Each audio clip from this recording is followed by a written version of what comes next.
بسم اللہ الرحمن الرحیم۔ السلام علیکم ورحمۃ اللہ وبرکاتہ۔ ناظرین کرام، صحاب ٹی وی میں آپ کو ایک بار پھر خوش آمدید ہے۔ ناظرین کرام، جیسا کہ ہم نے اپنی پہلی ویڈیو میں آپ کو اس چیز کے بارے میں آگاہ کیا تھا کہ صحاب ٹی وی کو بنانے کا بنیادی مقصد آپ کی خدمت میں درست معلومات کو پہنچانا ہے، خواہ وہ معلومات دینی ہوں، اسلامی، تاریخی، سائنسی یا کسی بھی زندگی کے شعبے سے تعلق رکھتی ہوں۔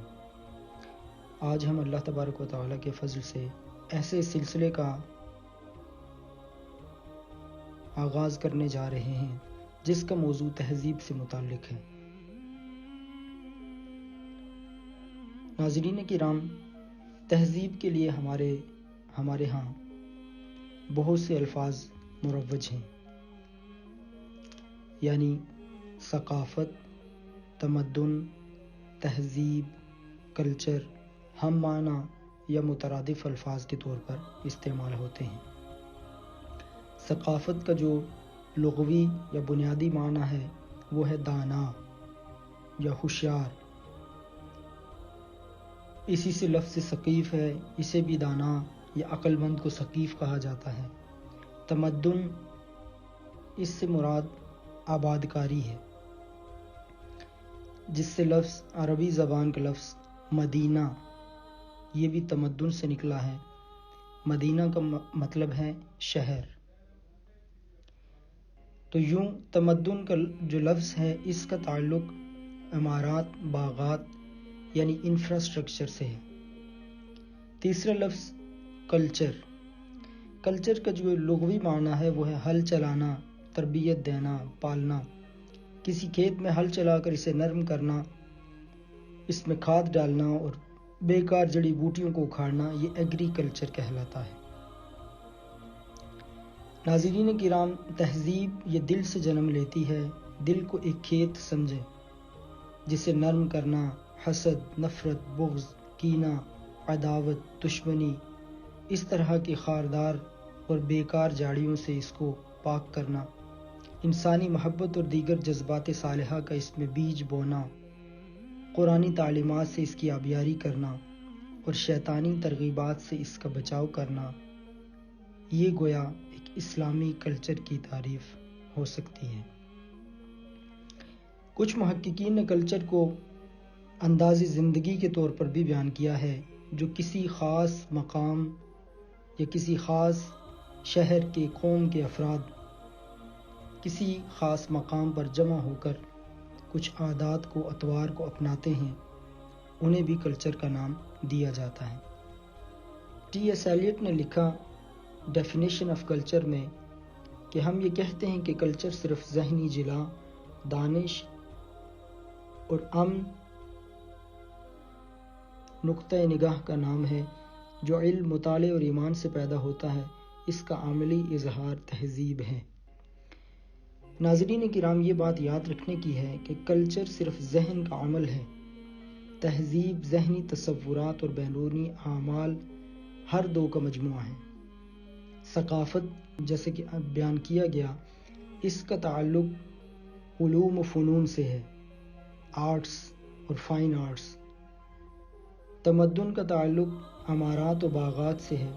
کلچر کا تعلق ذہنی تصورات اور ایمانیات سے ہے۔ اور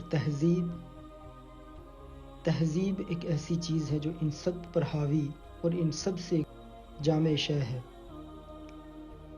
ناظرین کرام، ہر قوم کو اپنی کچھ اطوار اور اقدار انتہائی محبوب اور پسند ہوتی ہیں، جن کی بقا کے لیے وہ ہر قسم کی جنگ لڑ بھی سکتے ہیں اور ہر قسم کی قربانی دینے کے لیے وہ ہمہ وقت تیار بھی رہتے ہیں۔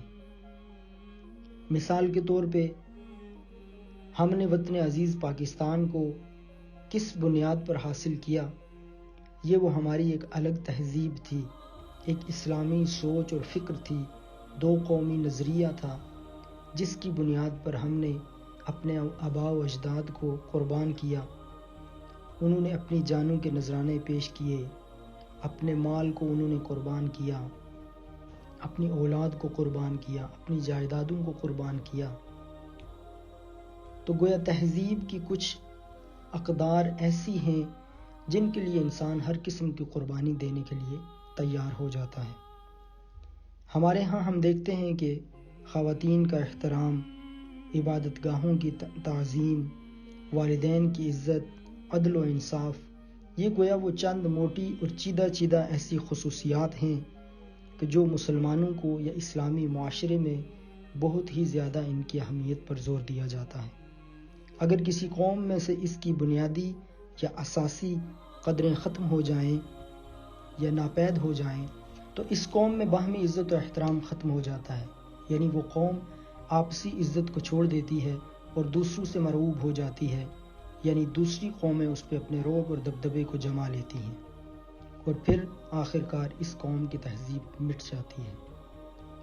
مذہب اسلام میں اقدار کا منبع قرآن و حدیث ہیں۔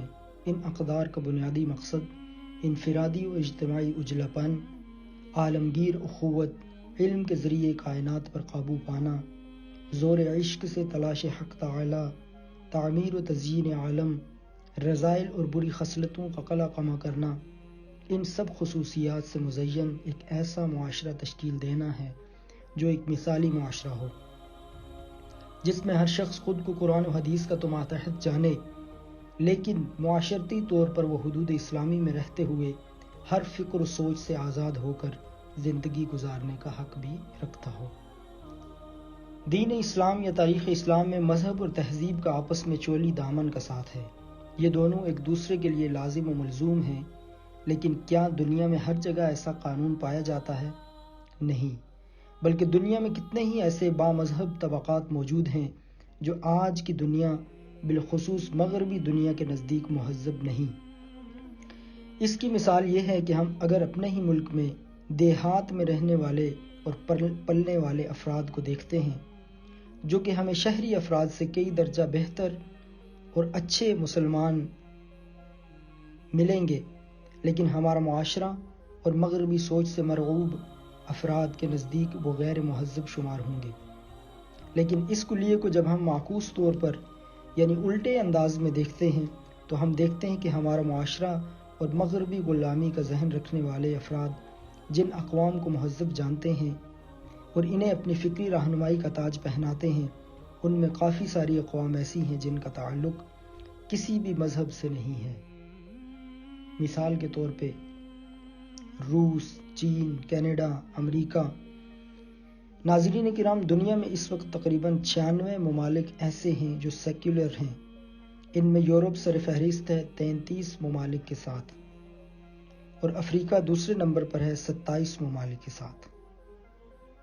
ناظرین کرام، یہاں یہ بات بھی آپ کی معلومات میں خاصی دلچسپی پیدا کرے گی کہ خود کو سیکولر کہلانے والے ملک چاہ کر بھی خود کو مذہب سے دور نہیں کر پائے،